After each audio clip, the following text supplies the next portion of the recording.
Assalamu alaikum wa rahmatullahi wa barakatuh. On se retrouve aujourd'hui pour une nouvelle vidéo à travers laquelle je vais vous présenter un livre exceptionnel d'un auteur exceptionnel. Donc, beaucoup d'entre nous connaissent du moins de nom le professeur Mohamed Hamidullah, célèbre pour sa traduction du Coran qui jusqu'à aujourd'hui fait l'unanimité et qui a quasiment la traduction la plus courante que l'on peut retrouver donc dans tous les différents masahif imprimés en français. Donc ce professeur Mohamed Hamidullah était une personne exceptionnelle, donc, qui a vécu dans de nombreux pays. Par exemple, il faisait ses études en Russie quand la Première Guerre mondiale a commencé. De là, il a dû donc quitter la Russie pour aller s'installer à Médine, où il a donc fini le Coran. Il a eu son ijaza, il a continué donc dans ses études, sachant qu'il était déjà lettré et savant avant donc d'arriver à Al-Médina. Et ensuite de ça, donc, sa vie est ponctuée donc, par des séjours ou bien des résidences assez longues, que ce soit en France, que ce soit en Turquie et bien ailleurs. Il était d'ailleurs connu pour parler plus de 20 langues, du français à l'anglais, à l'arabe, à l'ourdou. Il a également fait des découvertes scientifiques donc, en découvrant donc, des manuscrits perdus qui ont permis donc, de redonner ou bien du moins de faire taire certaines argumentations qui permettaient de remettre en doute la fiabilité donc, du corpus des hadiths. Il a donc réussi à retrouver des manuscrits qui prouvaient justement que l'authenticité donc, des hadiths qu'on a aujourd'hui. Et il a écrit donc, dans de nombreux sujets, et la vidéo serait trop longue si on s'étalait sur le sujet pour pouvoir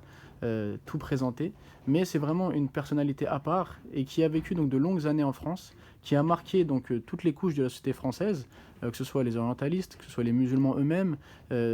toutes tendances confondues. Il a été vraiment un exemple pour tout le monde. Il habitait dans une petite chambre dans laquelle il avait juste un matelas par terre et des piles de livres tout autour de lui.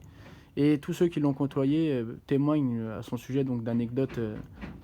assez extraordinaires d'une personne simple, d'une personne modeste, d'une personne savante et d'une personne qui était vraiment éveillée, qui maîtrisait la religion, mais également le contexte dans lequel on vivait, et qui a donné des réponses à travers ses écrits, à travers son comportement, à travers même ses fatawas impressionnantes qui doivent encore aujourd'hui nous servir d'exemple. Malheureusement,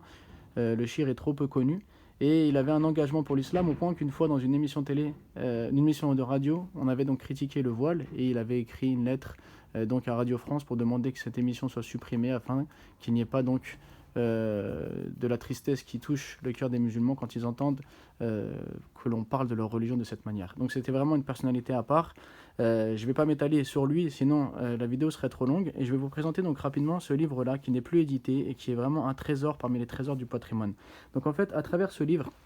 le professeur Mohamed Hamidullah va nous parler de la mort du prophète alayhi salam et de la succession de Abu Bakr, puis de Omar, puis de Othman, puis de Ali, et comment est-ce que ça s'est réellement passé à travers donc, les sources historiques, de façon à fermer la porte à toute confusion, à toute possibilité de discréditer les compagnons, etc., mais en analysant réellement donc, qu'est-ce qui a réellement eu lieu, et comment est-ce que donc, le système politique donc, de l'islam s'est mis en place. Et il va nous permettre, à travers donc, ces événements, de tirer également des leçons pour nous-mêmes. Et il va donner également des leçons. Il explique donc la sagesse, par exemple, que ce ne soit pas Ali qui était désigné après le prophète, c'est que si ça aurait été le cas, eh bien, on aurait dû installer donc comme un système monarchique héréditaire d'une seule et même famille, ce qui ne correspond pas avec l'esprit universel de l'islam et qui aurait trop limité les ambitions politiques des musulmans, qui auraient été obligés de se satisfaire donc en permanence donc d'un descendant du prophète de la lignée de Ali, ce qui aurait donc pour un message qui avait vocation à se répandre à travers le monde été difficile en termes d'application. Donc il tire à chaque fois les leçons et les sagesses des différents événements et il en donne également les leçons contemporaines en parlant donc des États modernes, des relations internationales envers les États, tout ça à travers les faits historiques de la succession donc, de Abu Bakr, le prophète, ensuite de Omar, ensuite de Othman, ensuite de Ali, toutes les leçons à tirer, la dissipation des ambiguïtés et des prétentions de chacun et des doutes qu'on aimerait émettre donc, sur les compagnons du prophète, un livre riche, un livre qui vraiment nous permet de comprendre cette période-là de manière saine, de manière apaisée, et